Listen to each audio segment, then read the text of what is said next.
సూరమ్మ యథావిధిగా ఇంట్లో పని చేసుకుంటూ ఉంటుంది. రఘు ఆఫీస్కి రెడీ అవుతుంటే రోజా వంట చేస్తూ ఉంటుంది. ఇంతలో ఒక పోస్ట్ మ్యాన్ సైకిల్ మీద అక్కడికి వస్తాడు. పోస్ట్! సూరమ్మ గారు పోస్ట్! ఏంటి పోస్ట్ మ్యానా? మా చిన్నప్పుడు మిట్ట మధ్యాహ్నం అయితే కాని కనిపించేవారు కాదు. ఇప్పుడేంటి ఇంత ఉదయాన్నే వచ్చేశారు?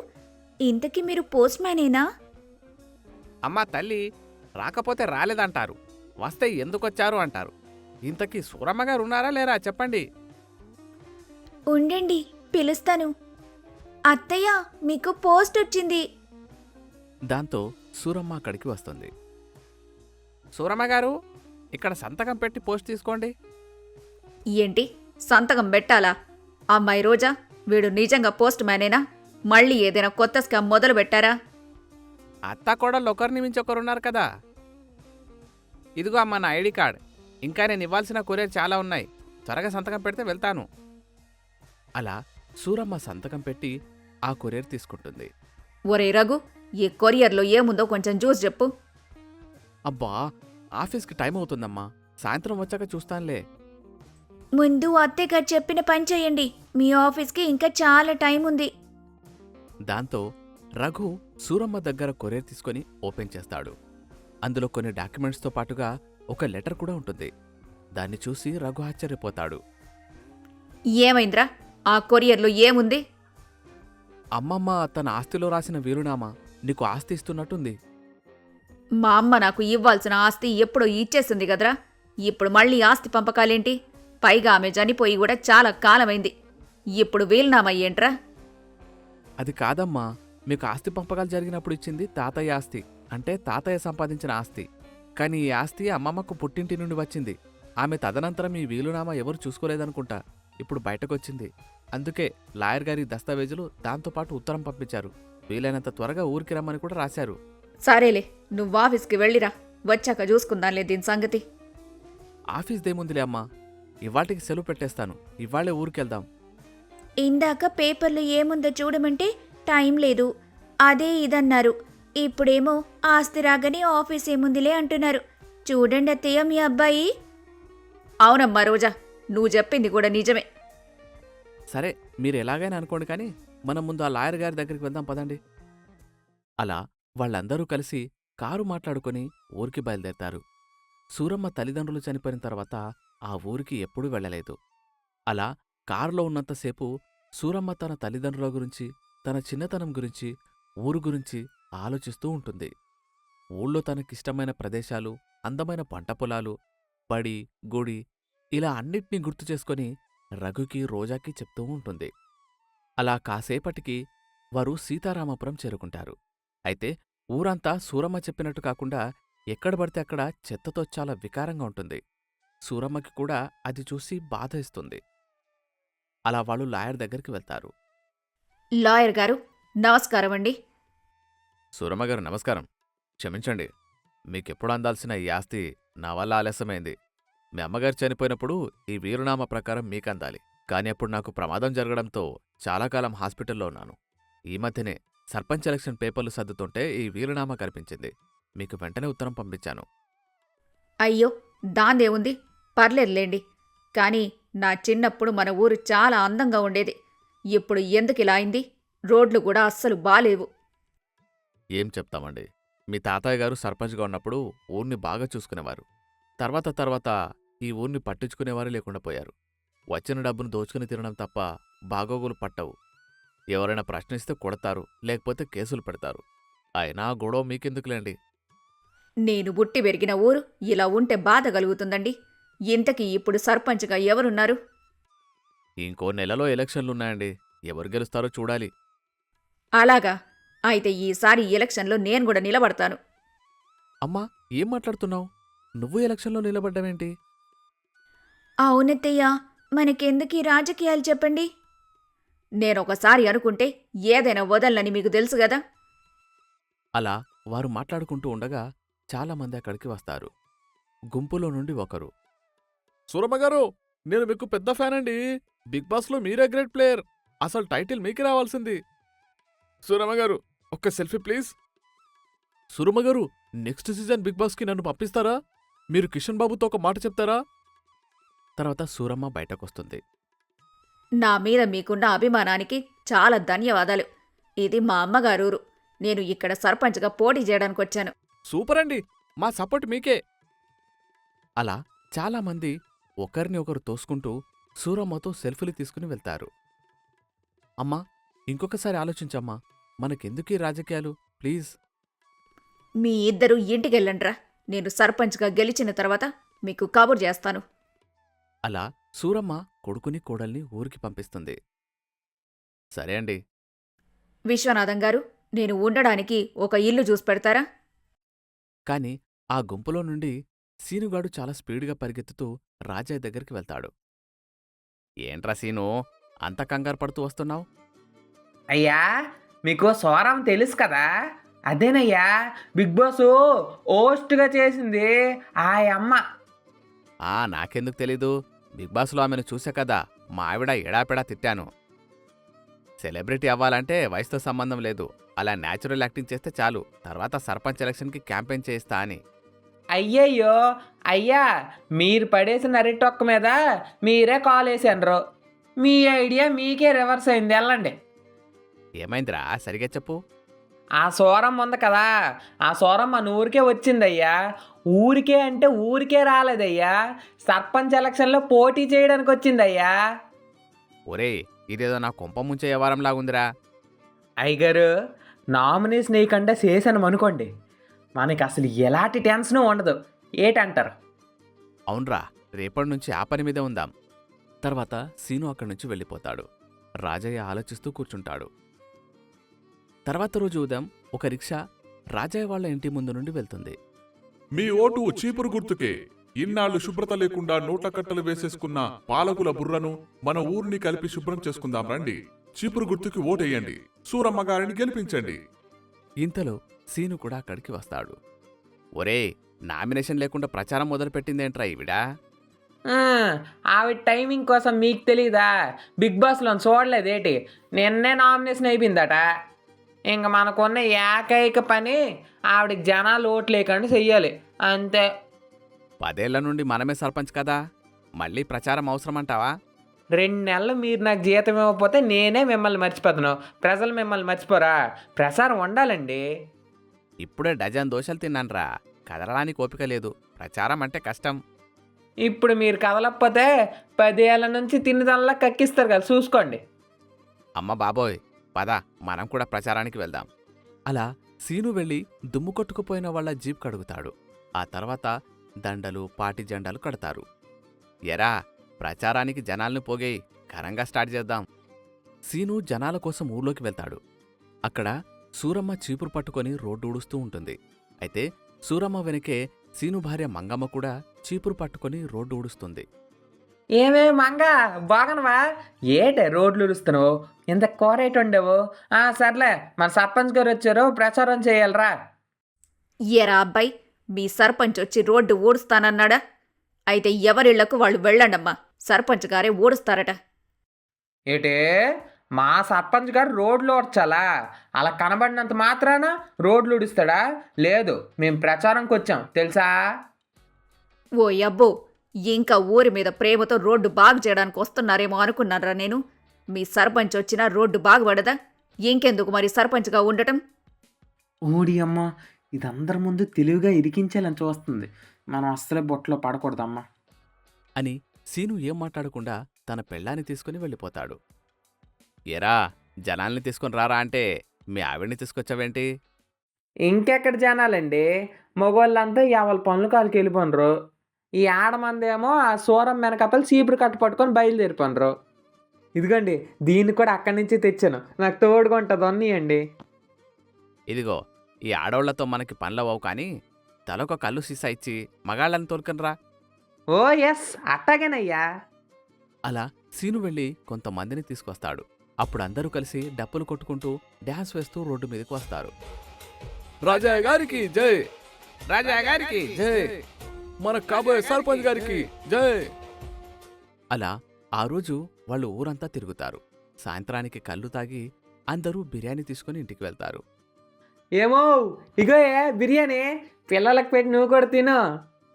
ఐ బిర్యానీ. చూడే, మా సర్పంచ్ గారు ప్రసారంకి వెళ్తేనే బిర్యానీ ఇచ్చారు. మీ సూరం మేటిచ్చిందే సీతకి సీపురు కట్టించి రోడ్లు బరకా బరకా తొడమంటుంది. అలా కొన్ని రోజులు ప్రచారం సాగుతుంది. బిర్యానీకి అలవాటు పడి సూరమ్మ వెనక ఆడవాళ్లు కూడా రోజురోజుకి తగ్గిపోయి కేవలం సూరమ్మ ఒక్కటే మిగులుతుంది. ఒకరోజు ప్రచారానికి వెళ్లిన రాజయ్యకు సూరమ్మ రోడ్డు ఊడుస్తూ కనిపిస్తుంది. రాజయ్య తన ప్రచారం ఆపి మైక్లో మాట్లాడతాడు. అయ్యా అయ్యా, మీరేం మాట్లాడకండి. ఆ అమ్మ మీ మాటలతో మీకే వెధవం చేస్తుంది. వద్దయ్యా. "హహహ, నేను ఆమె తిరిగి ఊరికెళ్ళిపోయేలా చేస్తా చూడు. సూరమ్మగారు నమస్కారం. మొన్నటి వరకు మీతో సెల్ఫీలు దిగిన జనమందరూ మిమ్మల్ని వదిలేశారా? పాపం ఒక్కటే రోడ్డు ఊడుస్తున్నారు. పంచాయతీ తరపు నుండి రోడ్డు ఊడ్చినందుకు డబ్బులు ఇప్పించమంటారా? అబ్బో, ఎంత ఇస్తారు?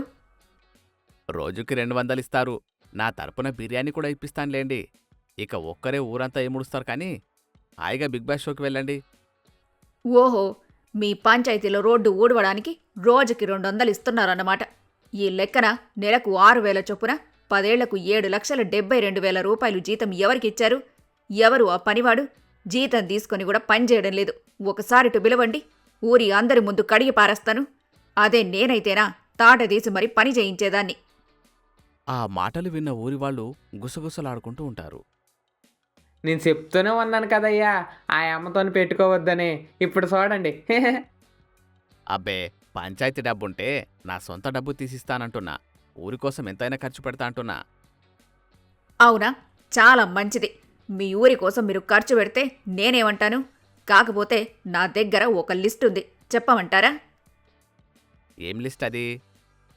ఊరి సర్పంచ్గా జయించాల్సిన పనులు, మన ఊరికి ఆగిపోయిన పనులు. అవి మీరు జయిస్తే చాలా బావుంటుంది. ఎలాగో మీరే గదా గత 10 ఏళ్ల నుండి సర్పంచ్గా ఉన్నారు. సరే, ఆ లిస్ట్ తీసుకొచ్చి ఆఫీసులో ఇవ్వండి. నేను తప్పకుండా చేయిస్తాను. ఇంకా ఆమెతో మాట్లాడితే ఇరుక్కుంటామని బండి ముందుకు పోనివ్వమని వెళ్ళిపోతాడు రాజయ్య. అయితే సూరమ్మ మాట్లాడిన మాటల గురించి ఊరి ప్రజలు ఆలోచించడం మొదలుపెడతారు. ఊరిలో రచ్చబండ మీద అరుగుల దగ్గర ఆడవాళ్లు ఈ విషయమే మాట్లాడుకుంటూ ఉంటారు. సీను ఆ విషయం వింటాడు. వెంటనే రాజయ్య దగ్గరికి వెళ్ళి, అయ్యా అయ్యా, మీరేమో వద్దు అంటుంటా సూర్యకాంతంతోనే వీళ్ళు మాట్లాడినారు. ఇప్పుడు ఊర్లో వాళ్ళంతా ఇవే కాకుండా మీరు ఇంకేం దోచుకొనరా అని మాట్లాడుకుంటాను అయ్యా. మాట్లాడుకోనరా, రేపు వాళ్ళకిస్తా ఒక బంపర్ ఆఫర్. వాళ్ళని కూడా ఊరి నుంచి పంపించేస్తారా ఏటి? ఎటకారమా? పొద్దున్న కూడా అంతే గొప్పగా చెప్పుకొనరు ఆ అమ్మని ఊరి నుంచి పంపించేస్తుంది అనేసి. ఆ అమ్మ మీ పాలిటి సూర్యకాంతమై కూసుంది.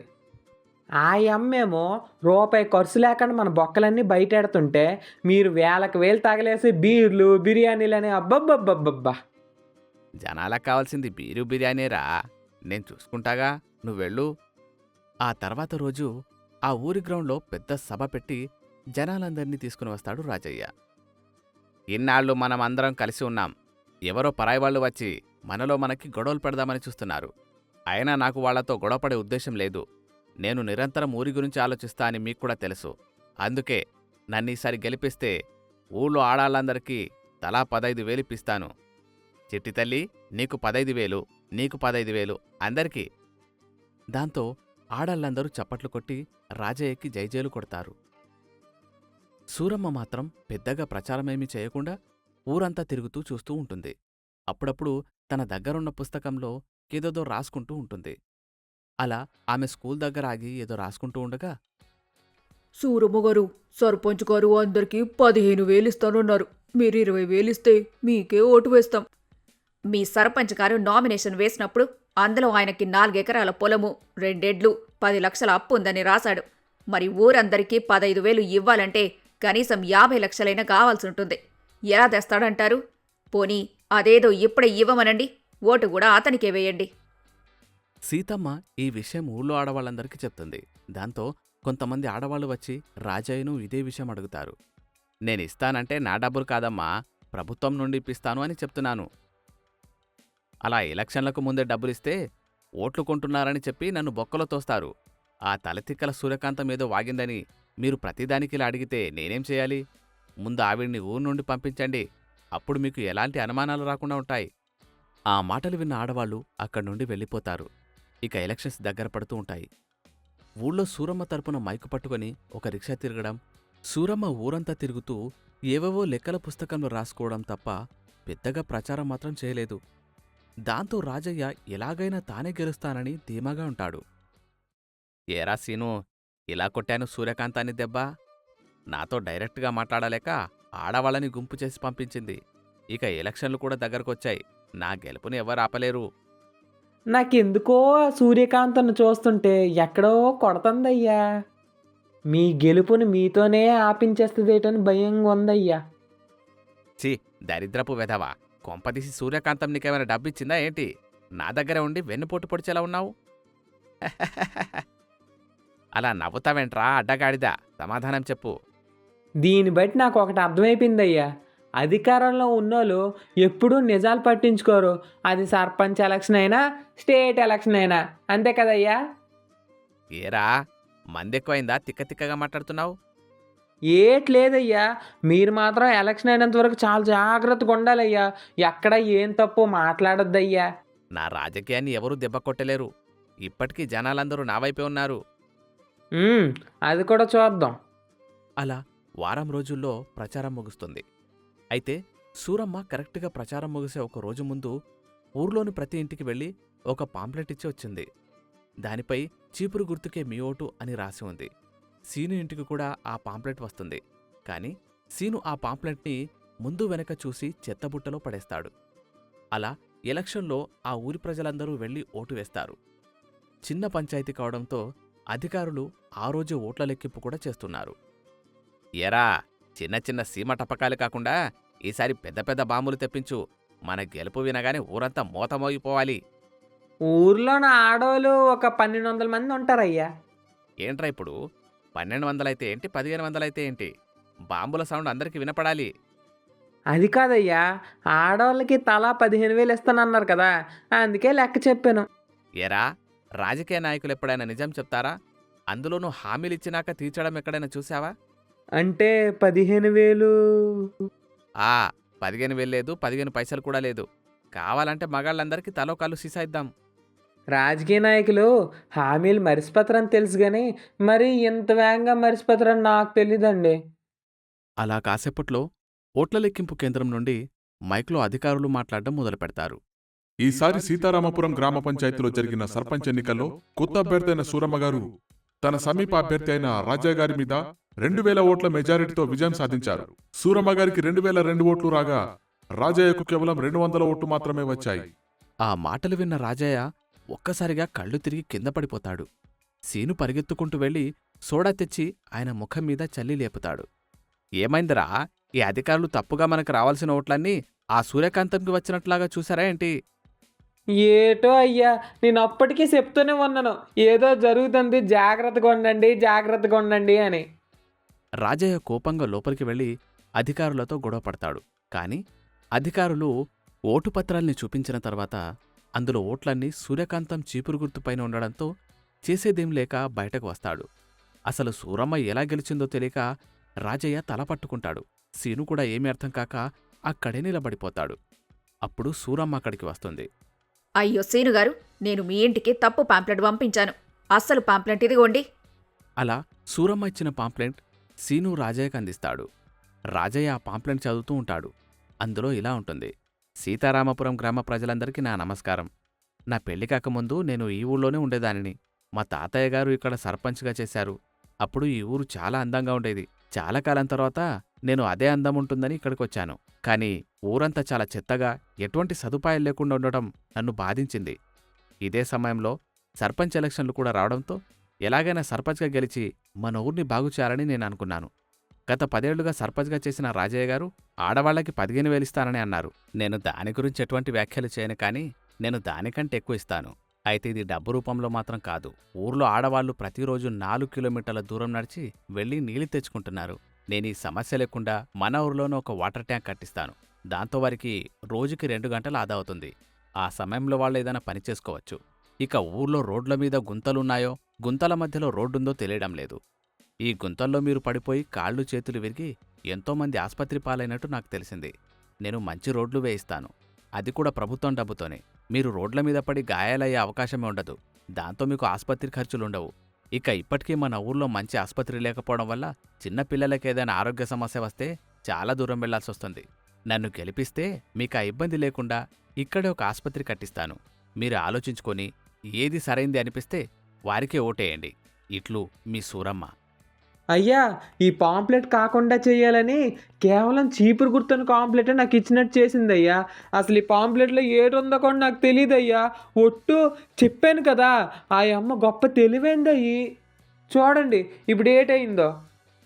రాజయ్య కోపంతో అక్కడ్నుంచి ఇంటికి వెళ్ళిపోతాడు. అలా సర్పంచ్ ఎన్నికలలో గెలిచిన సూరమ్మ కొద్ది కాలంలోనే తను చెప్పిన మాటల ప్రకారం వాటర్ ట్యాంకు, హాస్పిటల్ కట్టించి మంచి రోడ్లు కూడా వేయించింది. దాంతో ఊరి జనాలు ఆనందంగా ఉన్నారు. తను పుట్టిన ఊరికి రుణం తీర్చుకున్నందుకు సూరమ్మ కూడా ఆనందంగా ఉంటుంది. చర్లపల్లి గ్రామంలో సీతమ్మ, లక్ష్మి అనే అత్తకోడళ్ళు ఉండేవాళ్లు. సీతమ్మ పిండి వంటలు తయారుచేసి అమ్ముతూ ఉంటుంది. ఆమె పిండి వంటలు చేయడంలో దిట్ట. ఆ ఊరిలో సీతమ్మ అంటే తెలియనివాళ్లు ఎవరూ ఉండరు. ఆమె పేరు చెప్తే ఎవరైనా ముందు అనేది పిండి వంటలు చేసే సీతమ్మే కదా, ఆమె పిండి వంటలు బాగా చేస్తుంది అని. అయితే తన కోడలు లక్ష్మి కూడా చాలా మంచి అమ్మాయి. అందరికీ సాయం చేయడంలో ముందు ఉంటుంది. ఇక కొడుకు విజయ్ సంగతికి వస్తే అతను కూడా చాలా మంచివాడు. అదే ఊర్లో చిన్న వ్యాపారం చేసుకుంటూ కుటుంబాన్ని పోషిస్తూ ఉంటాడు. తల్లి కొడుకు ఇద్దరూ సంపాదించి వారి కుటుంబాన్ని ముందుకు తీసుకొస్తూ ఉంటారు. లక్ష్మి కూడా ఏదో ఒకటి చేయాలని ఆలోచిస్తూ ఉంటుంది. ఇది ఇలా ఉండగా ఒకరోజు విజయ్ ఇంట్లో నుంచి చెప్పా చేయకుండా వెళ్ళిపోతాడు. అసలు విజయ్ ఎక్కడికి వెళ్ళాడు, ఎందుకు వెళ్ళాడు అనే విషయం ఇంట్లో వాళ్లకి తెలియదు. వాళ్ళు ఎంతగానో అతని కోసం గాలిస్తూ ఉంటారు. కాని అతని ఆచూకీ మాత్రం తెలీదు. సరిగ్గా వారం రోజుల తర్వాత వడ్డీ వ్యాపారాలు చేసే విజయ్ స్నేహితులిద్దరూ సీతమ్మ దగ్గరికి వస్తారు. వారు సీతమ్మతో ఈ విధంగా మాట్లాడుతూ ఉంటారు. చూడండమ్మా, మీ అబ్బాయి మా ఇద్దరి దగ్గర 3 లక్షల రూపాయలు తీసుకుని వ్యాపారంలో పెట్టాడు. కాని వ్యాపారం సరిగా ముందుకు సాగపోవడంతో వ్యాపారంలో బాగా నష్టపోయాడు. మా డబ్బులు తిరిగి ఇవ్వమని అడిగితే ఇదిగో ఇస్తున్నా, అదిగో ఇస్తున్నా అని ఏదో మాటలు చెప్పి ముందుకు తీసుకొచ్చాడు. కాని గట్టిగా అడిగేసరికి ఊరు వదిలిపెట్టి పారిపోయాడు. ఇప్పుడు మాకు డబ్బులు చాలా అవసరం.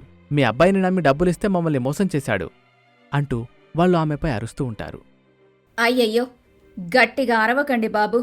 చుట్టుపక్కల వాళ్ళు వింటే తప్పుగా అర్థం చేసుకుంటారు. అసలుకే నాకు ఊర్లో మంచి పేరుంది నాయనా. ఆ పేరే కదా మా కొంపముచ్చింది. మీరు మంచివాళ్లు కదా అని, మీ సంగతి పూర్తిగా మాకు తెలుసు కదా అని డబ్బులు అతనికిచ్చాము. ఇప్పుడు ఎలా చేశాడు? మా బాకీ ఎవరు తీరుస్తారు అని మాట్లాడుతూ ఉండగా సీతమ్మకు ఏం చెప్పాలో అర్థం కాదు. అప్పుడే లక్ష్మి ఇంట్లో నుంచి వచ్చి, ఇదిగోండి, ఈ బంగారు గాజులు తీసుకోండి. ఇవి అక్షరాల 3 లక్షల రూపాయలు. ఇప్పుడు వీటి ద్వారా ఇంకా ఎక్కువే ఉంది. వీటిని తీసుకుని వెళ్ళిపోండి అని అంటుంది. ఇక వాళ్ళు వాటిని తీసుకొని ప్రామిసరీ నోట్లని వాళ్లకి తిరిగి ఇచ్చేసి వెళ్ళిపోతారు. అమ్మా, మీ అమ్మ వాళ్ళు ఎంతో ఇష్టంగా మొదటిసారి నీకు బంగారం చేయించి పంపించారు. వాటిని కూడా నువ్వు వాళ్ళకిచ్చేశావు. నేను ఏదో ఒకటి చెప్పేదాన్నిగా. ఆయన మన గురించి ఆలోచించకుండా వెళ్ళిపోయాడు. ఇప్పుడు ఇలా ఊర్లో వాళ్ళొచ్చి మన ఇంటి దగ్గర ఇలా గొడవ చేస్తే అందరూ తప్పుగా భావిస్తారు. అందుకే ఇలా చేశారు. నాకు తెలిసి ఇలాంటి అప్పులు ఇంకా చాలా ఉండే ఉంటాయి అత్తయ్య. 3 లక్షలకి భయపడి పారిపోయే వ్యక్తి అయితే కాదు మీ అబ్బాయి అని అంటుంది. అలా వాళ్ళు మాట్లాడుకుంటూ ఉండగానే కాంతమ్మ భర్త రంగయ్య ఇద్దరూ అక్కడికి వస్తారు. మేమిక్కడికి రావడానికి గల కారణం ఇప్పటికే మీకు అర్థమయ్యే ఉంటుంది. మీ అబ్బాయి మా దగ్గర అప్పు తీసుకున్నాడు అంటూ పత్రాలు చూపిస్తారు. ఇక సీతమ్మకు అంతా అర్థమవుతుంది. ఇక ఇంట్లో ఉన్న బంగారం అతనికిస్తుంది. అలా వరుసగా ఒకరి తర్వాత ఒకరు వచ్చి డబ్బుల సంగతి చెప్పి వాళ్ళిచ్చినవి తీసుకుని వెళ్తూ ఉంటారు. ఇక అలా అవ్వడంతో వాళ్ల దగ్గర ఉన్న బంగారం, డబ్బు మొత్తం కూడా అయిపోతుంది. వాళ్ళిద్దరూ చాలా బాధపడుతూ కూర్చుంటారు. అత్తయ్య, ఇంత అప్పు ఉంది కాబట్టే మీ అబ్బాయి వాళ్ళని మోసం చేసి పారిపోయాడు. ఈ విషయం మనకి చెబితే మనం ఈ విధంగా చేసి అప్పు నుంచి బయటపడేసేవాళ్లంగా. ఇలా మనల్ని ఒంటరి వాళ్ళని చేయడం ఎందుకు అంటూ చాలా బాధపడుతుంది. సీతమ్మ కూడా చాలా బాధపడుతుంది. ఆ రోజు గడిచిపోతుంది. ఆ మరుసటి రోజు ఉదయం సీతమ్మ దిగాలుగా కూర్చొని ఆలోచిస్తూ ఉంటుంది. అప్పుడే లక్ష్మి, అత్తయ్య, మీరు దేని గురించి ఆలోచిస్తున్నారో నాకు బాగా అర్థమైంది. ఉన్న డబ్బు, నగలు మొత్తం ఇచ్చేశాం. వ్యాపారం ఎలా చేయాలనే కదా. నేను వ్యాపారం చేసే సుందరాన్ని డబ్బులు అడిగాను. అతను ఇస్తానన్నాడు. వాటితో మీరు వ్యాపారం చేయండి. నేను కూడా ఏదైనా కొత్త వ్యాపారం చేయాలని నిర్ణయించుకున్నాను. అని అంటుంది. ఆ మాట వినగానే ఆమె చాలా ఆశ్చర్యపోతూ, అమ్మా, సుందరం వారాలతను గదా, వారానికొకసారి మనం అతనికి డబ్బులు తిరిగివ్వాలి. అది కుదురుతుందా? పైగా 10,000 కంటే ఎక్కువగా ఇవ్వడు. 10,000తో ఏం వ్యాపారం జరుగుతుంది చెప్పు?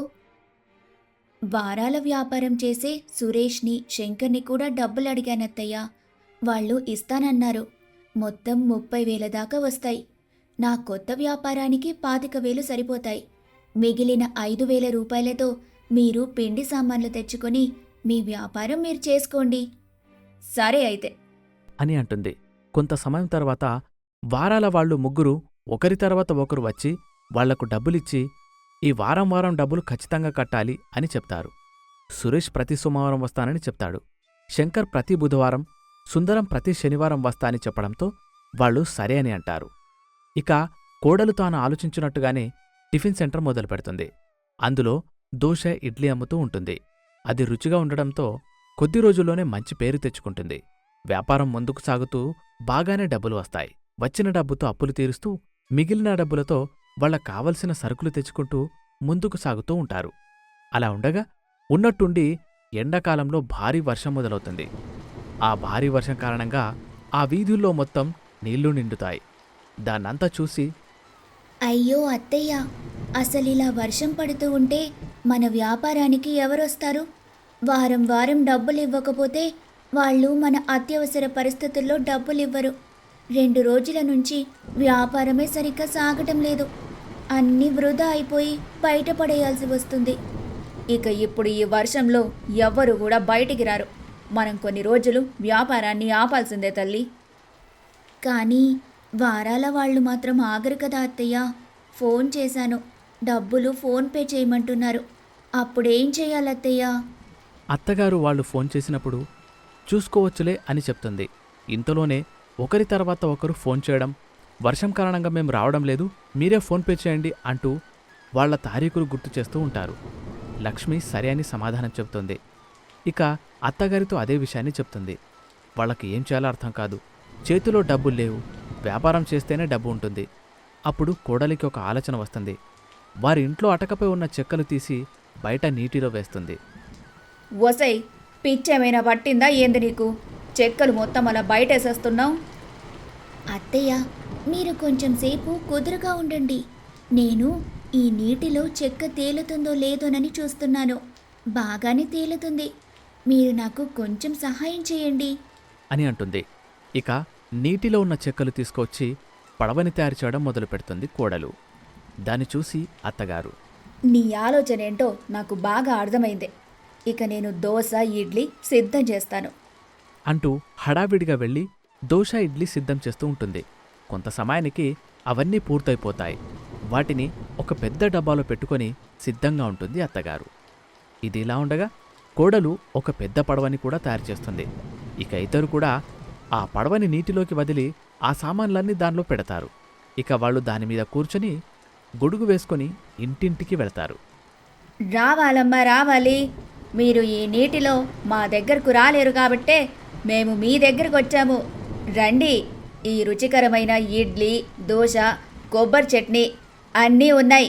రావాలమ్మా రావాలి అని పిలవడంతో అక్కడున్న వాళ్ళందరూ ఆశ్చర్యపోతారు. ఇక వాళ్ళని పిలుస్తూ ఉంటారు. వాళ్ళ దగ్గర అవి తీసుకొని డబ్బులిస్తూ ఉంటారు. కొంతమంది ఫోన్పే చేస్తూ ఉంటారు. అలా ఒక్కొక్క ఇంటికి వెళ్తూ ఉంటారు. వ్యాపారం చేసుకుంటూ ఉంటారు. ఇక అప్పుడే ఆనంద్ వాళ్ళ ఇంటికి వెళ్ళిన వెంటనే, ఈ ఐడియా చాలా బాగుంది. నేను ఆఫీస్కి వెళ్ళడానికి ఎలాంటి దారి కనపడటం లేదు. మీరు భలే సమయానికి వచ్చారు. నన్ను కొంచెం మా ఆఫీస్ దాకా చేశారనుకోండి, మీకు నేను డబ్బులిస్తాను. పైగా టిఫిన్ కూడా పడవలో కూర్చొని చేస్తాను. అందుకు లక్ష్మి, ఓ తప్పకుండా. కాకపోతే మార్గమధ్యలో అక్కడక్కడ పడవ ఆపుతూ ఉంటాం. పర్వాలేదుగా? అందుకతను పర్వాలేదు అని అంటాడు. ఇక దానిలో కూర్చొని టిఫిన్ చేస్తూ ఇక తన గమ్యాన్ని చేరుకుంటాడు. ఇక ఇదంతా చూసిన చుట్టుపక్కల వాళ్ళు కూడా పడవలో ప్రయాణం చేసేందుకు ఆసక్తి చూపిస్తారు. అలా అత్తాకోడలు వ్యాపారం చేస్తూనే పడవలో ప్రజల్ని వాళ్ళకు కావలసిన గమ్యానికి చేరవేస్తూ మరికొంత డబ్బుని సంపాదిస్తారు. అలా 2 వారాలు వర్షం బాగా కురుస్తూనే ఉంటుంది. ఆ 2 వారాలు కూడా వాళ్ళ బిజినెస్ బాగానే సాగుతుంది. ఇక 2 వారాల తర్వాత వర్షం ఆగిపోతుంది. వర్షం నీరు పోవడంతో వాళ్ళు ఇంట్లోనే వ్యాపారం చేసుకుంటూ ఉంటారు. ఇక అక్కడికి వచ్చిన వాళ్ళందరూ కూడా పడవ గురించి మాట్లాడుతూ వాళ్ళని పొగుడుతూ ఉంటారు. దానిని విని అత్తాకోడళ్ళిద్దరూ సంతోషపడుతూ ఉంటారు. ఇక వచ్చిన డబ్బులతో వారాల వాళ్ళ అప్పులు మొత్తం తీర్చేస్తారు.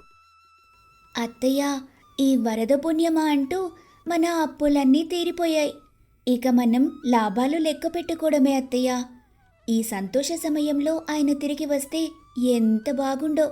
ఆయన ఎక్కడున్నాడో ఎలాగున్నాడో అని బాధగా ఉంది అని ఏడుస్తుంది.